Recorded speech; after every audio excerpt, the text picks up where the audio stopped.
users and what users want. And users, I think, and this doesn't just have to do with like ad tech. This is across industries. Users really want to understand like what data is being collected on them, have control over that experience. Why they're seeing wish ads. Why they're seeing wish ads. Yeah. So that's step one is like, it's starting from user sentiment and what users want as far as control. Of course, we're seeing like the regulators and the governments kind of stepping off the back of that, and we're all aware of GDPR, the California Privacy Act, of course, potential other state national reg, right? And then you're seeing other tech platforms step in as well. So, from Google's standpoint, kind of overall, we're incredibly committed to user privacy. It's something, this isn't just a reactive thing that we're looking at. I mean, we're rolling out solutions over the last decade. I'm just saying, so like, as far as the way in which Google thinks about this, starting from ad settings, which was introduced in 2009, all the way through to today, has really been about making sure that we deliver to users transparency, choice, and control over their ads experiences. And the reality is we're seeing users use these tools, right? I mean, ad settings had... And will they use the Chrome tool?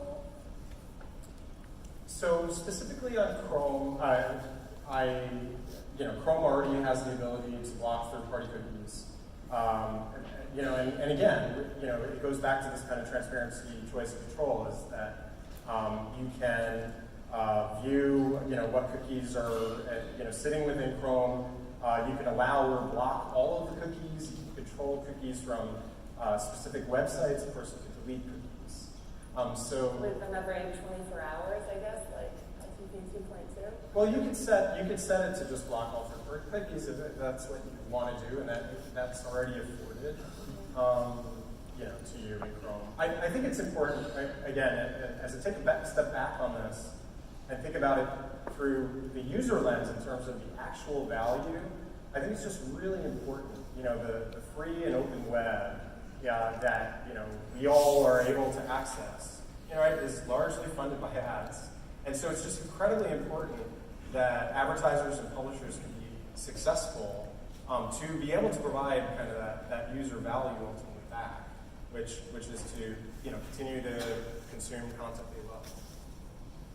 Right. And then is Ads Data Hub also a play to kind of create this privacy-safe identity? I feel like that's how I hear people talk about it. It's like, the Google ID for identity, for attribution, maybe less reliant on cookies, or? Yeah, so I think in general, and we're all experiencing this, right? There are going to be various ways in which there is pressure on the cookie. That's evolving, obviously, to the regulatory side, users making these choices in Chrome or other browsers. And so, I think as marketers, we're all going to have to think about how we can do more with less. So that's something we've thought about a lot. As it relates to Ads Data Hub specifically, and if people know what Ads Data Hub is, just get where I can explain it. Okay, so like quarter of the room. So Ads Data Hub is basically a cloud-based environment where marketers can bring their own first-party data, merge it up with granular Google data, query in that environment, but then the only things that they can export are basically privacy-safe aggregates. And it's going to be the only option at the end of this year in the US, and already the only option. Yeah, so in Europe, we announced, timed out with GDPR, that we'd be moving people that want to do like advanced, vendor-type moves, that they would be accessing it through Ads Data Hub because it is kind of this privacy-safe place. And I think just a few quick things on that. The setting up shop with Ads Data Hub in a cloud-based environment and sitting on top of kind of Google data, be able to query gets you some really nice natural advantages. One, just cloud vendors in general care about security, right, in terms of their primary service that they're offering to their clients. So we get things like encryption at rest and in transit just naturally. And then because we have the Google data, one of the things that I think historically people have been relying on. That's interesting. Yeah, the things that people have historically been relying on are like cookie files. They generally come from like a single browser, single device. And of course we all know, users are increasingly multi-device. And what's nice about the inherent qualities of that is like a Google sign-in user is sign in wherever they may be, right? So the data that's sitting within Ads Data Hub is inherently cross-device. It includes things like mobile app impression data, which you could never have gotten out of like the traditional data transfer file. And so that's enabling some kind of amazing use cases, like we saw Fox Searchlight do with The Greatest Showman. They were able to get some really interesting insights. That opening weekend in The Greatest Showman wasn't up to their expectations, but because they're able to see, and kind of cross the data over to both the mobile footprint as well as the query into the Google environment, they're able to infer and understand that their marketing campaign was actually not what was driving people to the theaters. They learned that they needed to actually pivot their marketing campaign completely to become much more of an inclusive style campaign.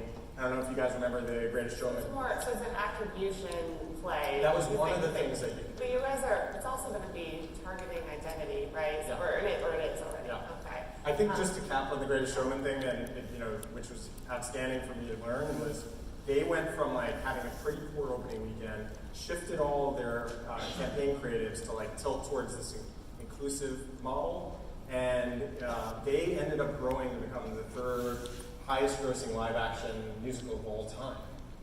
So pretty amazing. Well, I think it was a big part of the fact that they were able to get these insights, and that the Google data that's sitting in there.